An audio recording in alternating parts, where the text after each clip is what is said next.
It's time to make it. Just give it a try. 'Cause you can make it like the old fat guy.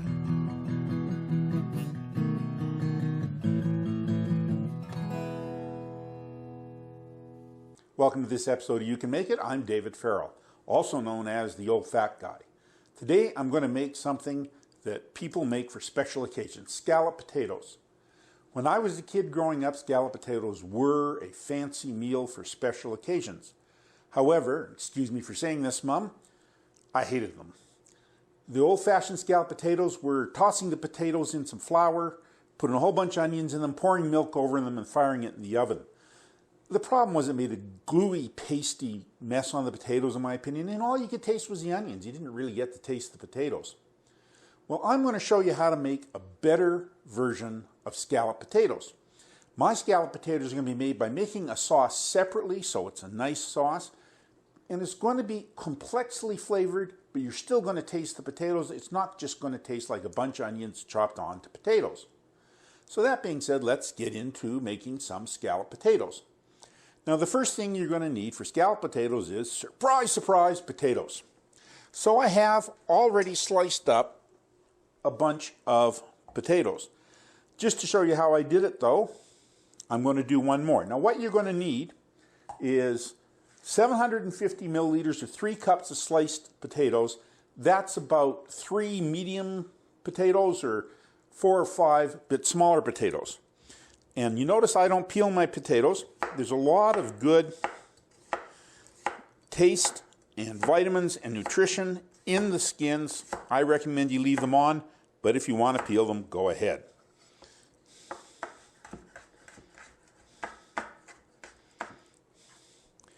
So we have 3 cups of potatoes sliced up, or 750 milliliters. Now, the old one used to call for a whole bunch of big chunks of onions. My recipe only calls for 250 milliliters or 1 cup of chopped onions. That is because I want onions to be just complete the flavor. I don't want them to be the only flavor. So I'm going to cut them relatively small so they'll blend into the sauce.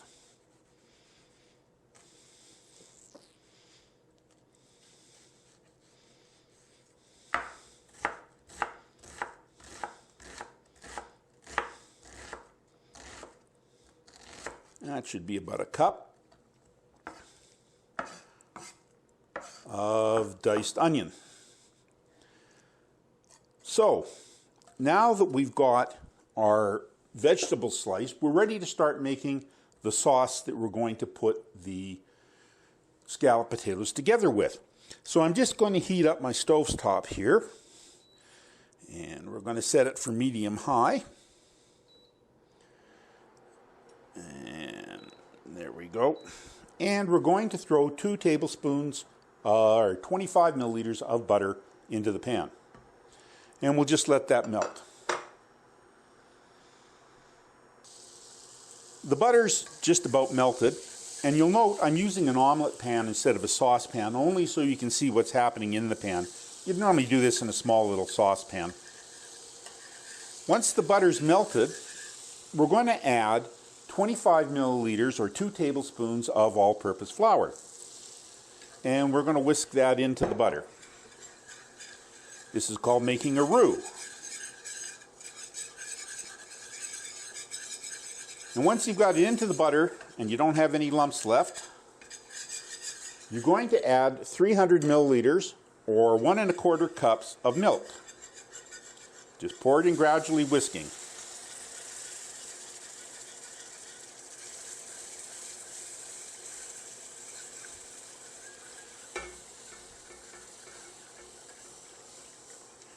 There we go. Now we're going to let that heat up, and the milk will start to thicken as the flour gives off its gluten. And that'll be the beginning of our sauce. Take a couple of minutes for that to happen.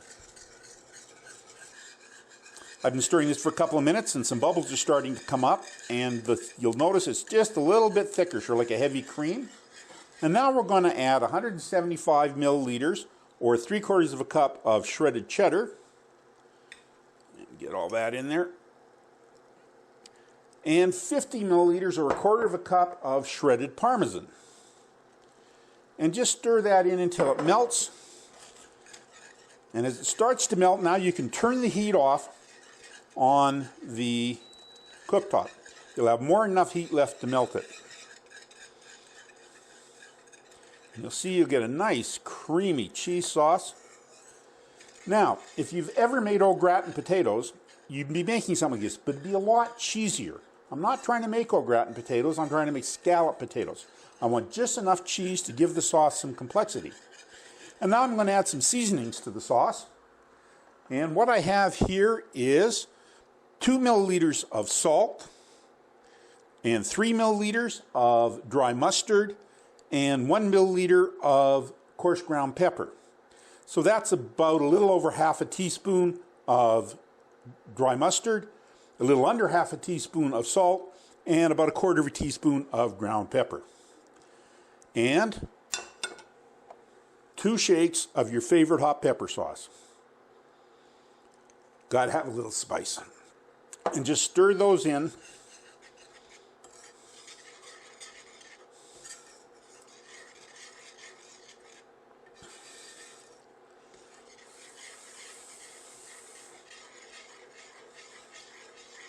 And you have the sauce, a nice creamy sauce for your scalloped potatoes. Now I've got to put my scalloped potatoes together, and I'm just going to clear some room on my counter, and I'll be right back with you. So I've got a casserole out, about a 10-inch casserole, and I'm going to start putting my scalloped potatoes together. Now you want to grease the casserole just so it's easier to clean up afterwards. I'm just using some baking spray here.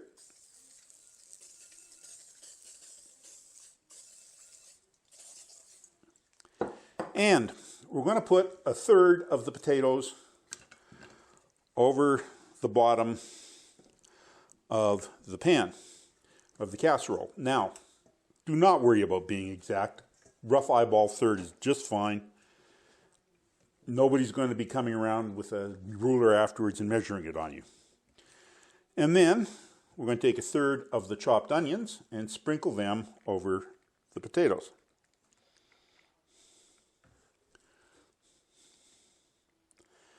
And a third of the sauce will go over all of that. Oh, look at that wonderful creamy sauce. Wonderful. We'll just spread that around a bit.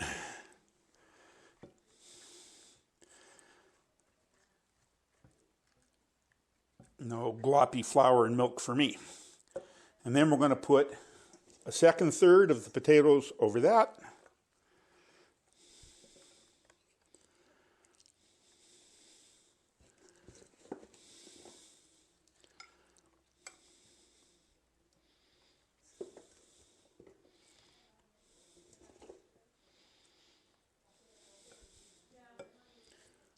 There we go.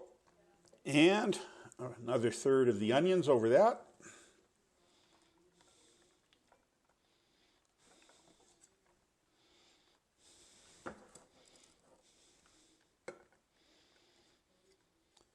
And another third of the cheese sauce.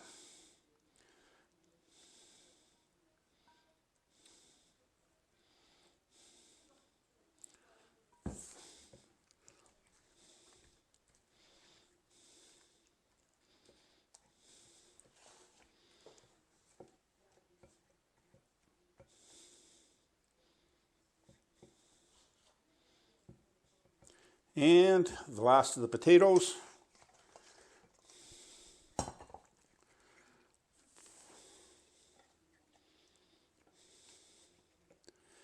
The last of the onions.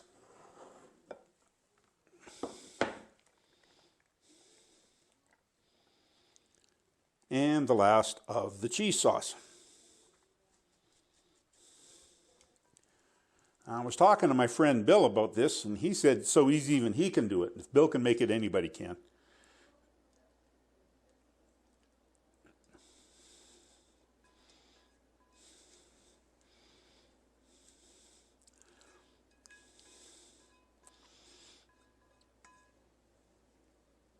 There we go. Spread that around.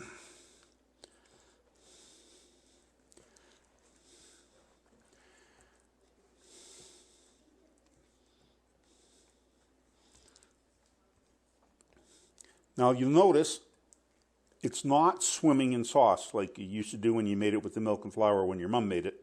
That's because we're making potatoes, not soup. So we're just going to put a lid on this, and it's going to go into an oven I've preheated to 350 degrees. It's going to go for 30 minutes with the lid on. Then I'm going to take the lid off and cook them for another 60 minutes. So I'll see you in about an hour and a half. Our potatoes cooked for 30 minutes covered and 60 minutes uncovered at 350 degrees. I took them out of the oven and put them on the counter and let them rest for 10 minutes, and now we're ready to give them a try. So let's see how our scalloped potatoes turned out.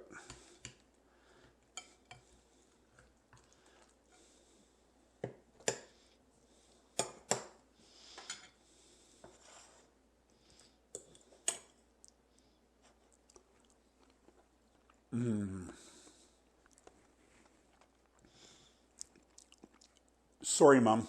These are way better than what my mother used to make. They don't have a really strong cheese taste. Remember, they're just scalloped potatoes, but the potatoes are soft with a good bite to them still. They still got some shape and form, but they're totally cooked. The sauce that's on them has an onion flavor, has the hints of the cheese in the background, the spices. This is a scalloped potato for today instead of the stuff they used to make in the past, and even better, you can make it. In this episode, David made scalloped potatoes. The ingredients used were 25 milliliters of butter, 25 milliliters of flour, 300 milliliters of milk, 175 milliliters of cheddar cheese grated, 50 milliliters of Parmesan cheese grated, 2 milliliters of salt, 3 milliliters of dry mustard, 2 dashes hot pepper sauce, 1 milliliter of black pepper, 750 milliliters of potatoes, and 250 milliliters of chopped onions. For the complete recipe, visit David's blog at oldfatguy.ca. Remember, as David would say, you can make it.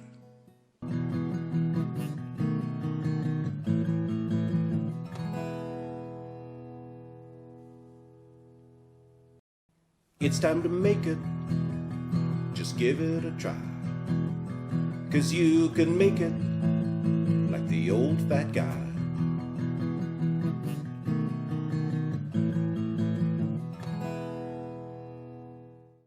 Welcome to another You Can Make It show. I'm David Farrell, the old fat guy. Today we're going to make an old dish from way back called potted cheese. Now, despite what the name says, you need to know that this is not some edible marijuana product. It's an old cheese product from England where they used to use it to use up leftover pieces of cheeses after big parties and that kind of thing. But it became so popular, they make potted cheese just as a dish for itself right now for parties and just having on crackers. So we're going to show you how I make potted cheese. And the first thing we're going to do is show you the ingredients. And here I have 200 grams of shredded cheddar. You like a nice sharp old cheddar, I find. 200 grams is about 625 milliliters or 2.5 cups of shredded cheddar cheese. But if you can do it by weight, you'll come closer. I also have 75 milliliters of softened butter, 25 milliliters of sherry. I have 1 milliliter of dry mustard, 1 milliliter of coarse ground pepper, a pinch of nutmeg, a pinch of cayenne, and I'm going to be adding 1 milliliter, about a quarter of a teaspoon of Worcestershire sauce or Worcester sauce, which I will be putting in a moment. Now, all you're going to do to make your potted cheese is put all of these ingredients in the bowl of my stand mixer. You can also do it in a food processor. In the old days, they used to do it just by beating it with a big wooden spoon till it all got mixed together, but that's a lot of work. We're going to use my stand mixer. So we'll put all of the spices and the butter in my stand mixer with the cheese. And we'll add to that 2 milliliters of Worcester sauce. or 1 milliliter, excuse me, 1/4 teaspoon, exactly. There we go. And we're just going to start off on slow, stirring that. Didn't lock it down, just on slow. And a little bit faster.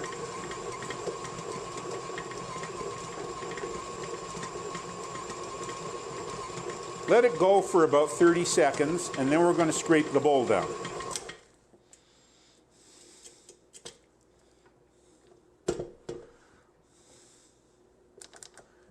It's important you scrape the bowl down because it tends to lump up and you'll get places where the spices don't get into the cheese. So we'll just stir down all the edges and get it all off of the bowl. And then we're going to give it about another minute at medium speed on my mixer.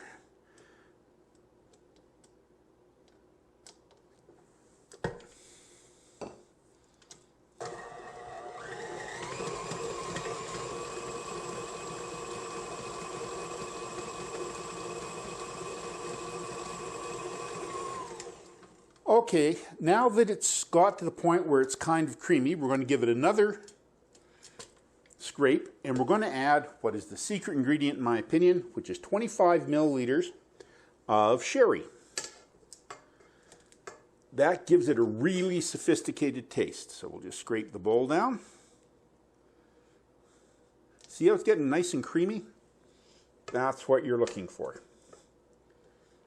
There we are. And just get that scraped off of the batter, off the beater now rather. There we go. Okay, so we're going to add 25 milliliters or 2 tablespoons of sherry.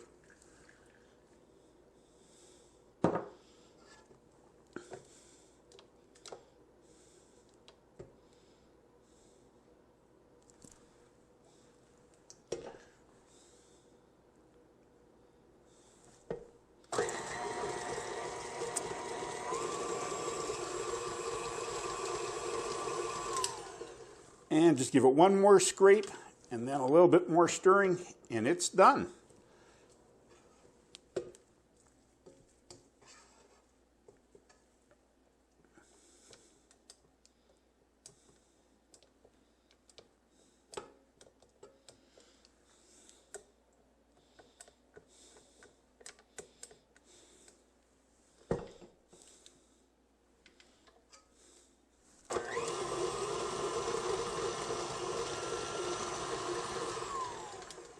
Okay, we've got a nice creamy cheese mixture, and now is a good opportunity to just give it a little bit of a taste to make sure you got the seasonings the way you like, because you can add a bit more if you're a little low on anything.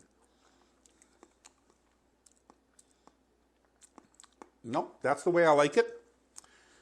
So now we're just going to put that into a serving bowl.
So just push it in the bowl to get it leveled off. There you go. And I'm just going to wash my hands and get a towel to clean the edge of the bowl.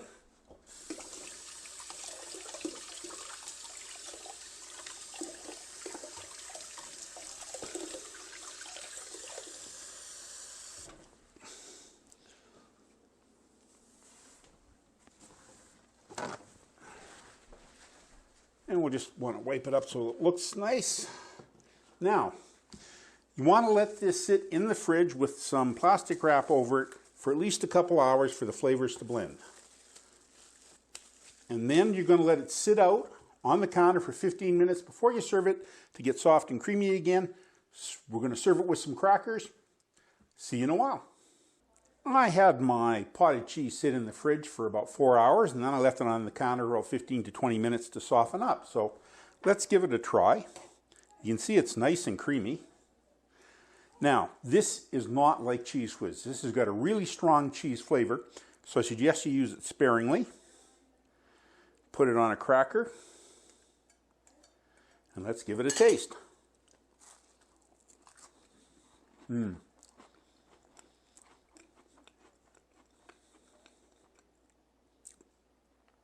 That's really good.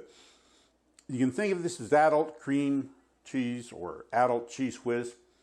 It's got a delicious cheese flavor. It's got the spices in it, a little touch from the Worcester, a little bit of the sherry in there. It's really, really good, and the best part is you can make it. In this recipe, David made potted cheese.